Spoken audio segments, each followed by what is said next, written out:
Ciao. Now, why is music coming from everywhere? Welcome to our little town, Where friends are... Story sometime, but I'm not going to right now. Let's talk about more fun stuff. Oh, did I even introduce you yesterday? Did I say that Mike Rose was with us this week? I think not yesterday. Yeah, I don't think so. We just jumped right into it. Just went straight in. Yeah, so let me remind people, Mike Rose is with us this week at Mike T. Rose on Twitter. At Mike T. Rose. That is correct. And he's also co-host of a podcast that he's going to tell you about right now. Yes, I co-host a podcast with Kelly Gamont called The After Show, which is at aftershowpodcast.com or _after show. Not the word underscore, but the character on the Twitters. And we're on about every 2 weeks, and we're talking about things that are of interest to us. We talk about the relative weather in Portland and Brooklyn, where we happen to be, and we talk about some basketball. We talk about some technology. I believe that we are recording our next episode this week, and we are going to have a special guest, which I don't know if I should say who it is. You know what? I'm going to say, because, if people, the worst that can happen is somebody gets disappointed if it doesn't come to pass. But our scheduled special guest for the after show this week is Rich Siegel of Barebones Software, publisher of BB Edit and the late lamented Yojimbo app, by the way. So we're going to talk about that too.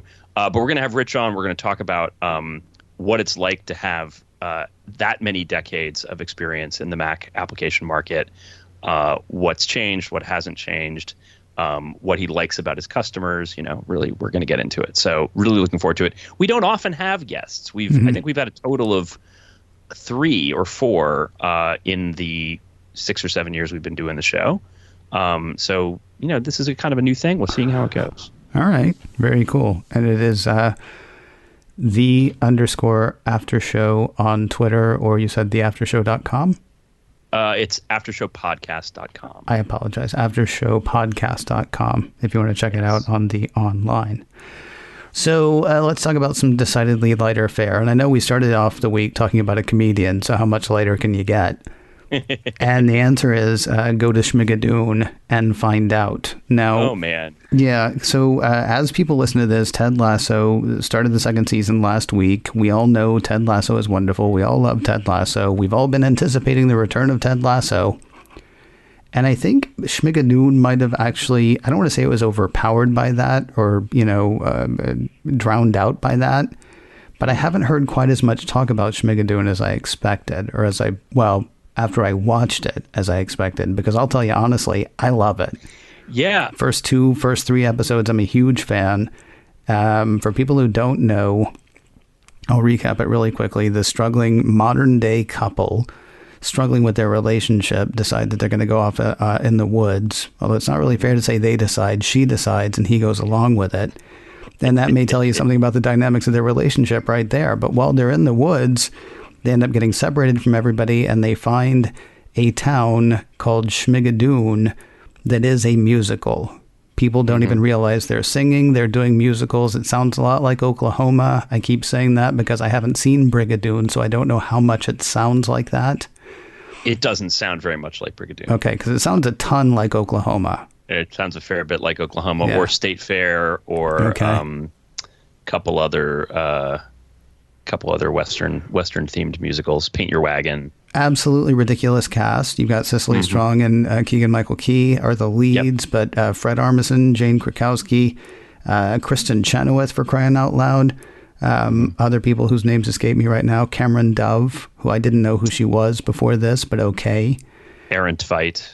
I don't know who that is, but okay. Star of stage. Okay, there you go. Star of screen, but yes. Yeah. He plays the carny. Oh, he's the bad boy. He's the bad boy. Yeah. Oh, okay. Yeah, he's really good. Yeah. So I did not know the show was coming until I saw some television advertisements for it. Okay. And then I said, now, like I'll frame this out. My family is a musical theater family. We love musical theater. Which is why I wanted to talk to you about this. We raised our children as musical theater children. They will burst into song with zero provocation. This is all by design. Right. So the idea of a comedy television musical series should be fundamentally appealing. Right. And when I watched it, the first episode, I said to myself, so I'm someone who really likes musicals, Right. and I'm finding this a bit of a tough go. Really? But, yeah, because I think they were leaning into the discomfort of it, Right. especially Keegan-Michael Key's character, Dr. Skinner, I think is. Yes.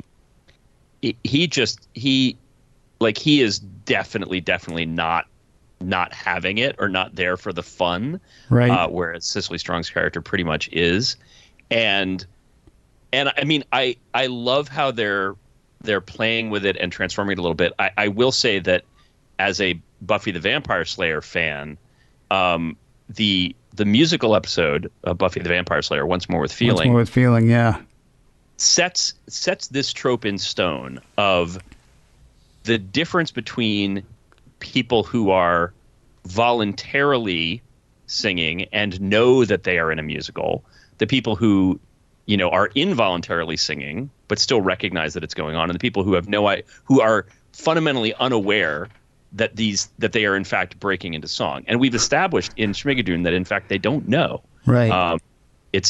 Canonically they do not realize that this is happening. Right.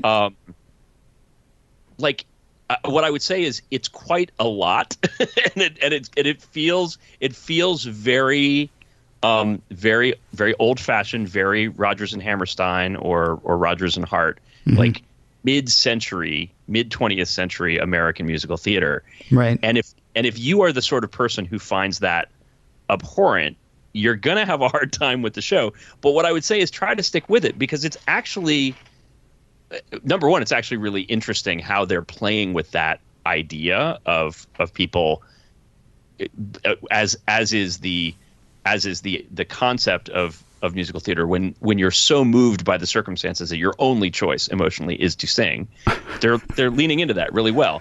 Right. But they also are making, like, Keegan-Michael Key is playing his character in a way that's very interesting, and he's sort of fundamentally unlikable. Yeah. At least at this point in the show, up through episode 3. And no spoilers, but things don't go all that well once they get to Schmigadoon. Yeah. So I'm enjoying it. I'm glad that I was motivated to watch it yesterday. It's a quick watch, Yeah. but I do think it's interesting that this is it's Lorne Michaels produced, and it just you can see how much work went into it. I hope it finds its audience. Yeah, there are a number of things that I find interesting about it. I mentioned on macOS Ken, I guess on Thursday or Friday of last week, that well, first of all, it almost felt like sacrilege to talk about anything besides Ted Lasso. So it was Friday because that was the day of the premiere of the second season of Ted Lasso. When I heard the idea, I thought, well, this is going to be dumb. But that's also what I thought when I heard the idea for Ted Lasso. Mm-hmm. I worry that they're not going to be able to sustain it. Yeah. Because it's been good. Like, so far, the first 3 episodes have been fantastic. And what I'm actually liking is, and I shouldn't be surprised by this, but it's not just all jokes. There is a character who is struggling with his sexuality in this 1940s musical. And there's a whole number about that. There are 2 whole numbers about it. There's the one that he does by the side of the road, and then there's the one that the woman does. Okay, yeah, that his wife does. Sorry. I wasn't going to say, no, it's okay. That his wife does in season 3 as well. Of course, there are the dynamics of their relationship. And by the way, these people don't belong together. Yeah. I'm really curious how this is going to end, because your assumption when you go into something like this is they're going to find each other and themselves, and they're going to be okay. And I'm laying odds on that at 50-50, maybe, because these people, I mean, and the thing is, the show is fairly honest about so much stuff while it's doing this ridiculous singing, right? That I have nobody's going to die. I'm pretty sure about that. Right. But otherwise, although that is a joke. that is literally made in the show, where one of the characters says nobody dies in musicals and then proceeds to list a whole bunch of musicals where people actually do die. Oh my God, that's like every musical. Right. including Oklahoma, Including which is, Oklahoma. as you mentioned, is a pretty solid template for a lot of the music in the show. Yeah. Oklahoma, by the way, I saw the most recent revival on Broadway. Okay. That is a dark show. Never seen that. Never seen it. Wow. Yeah. It is well known for having cheery songs like "Surrey with a Fringe on Top" and Oh, What a Beautiful Oklahoma. Morning. Oh, What a Beautiful Morning. Yeah, Oklahoma is actually the state song for Oklahoma, isn't it? Yeah. Yeah. The show is very, very, very dark. All right. It goes to some dark places. But yeah, so like we have some confidence. We have some confidence that they're going to be okay, but we don't have confidence of like a storybook happy ending for these characters. Oh, I have absolute confidence that they're going to be okay. I have no confidence that they're going to end up together. I have no confidence that it's going to end the way you would expect a musical to end. Honestly, it's a bit like Into the Woods in that respect, right? Because the first half of Into the Woods ends with everybody living happily ever after, except then the narrator says to be continued. And the second half of it is, right, so happily ever after, it turns out, isn't exactly what you think. And so in that respect, it may be that. Then again, we're only 3 episodes in, and it may end up they live happily ever after. We'll have to tune in and find out. Well, and I if you want to see some incredible television talent, definitely check it out, because Keegan-Michael Key and Cicely Strong are spectacular. I mean, they're just amazing. And everybody's having to sort of do this whole thing backwards and heels. And the choreography and the production numbers, everything's amazing. But they're also like finding these wonderful character moments in it, in the midst of it. And so, yeah, it's worth your time.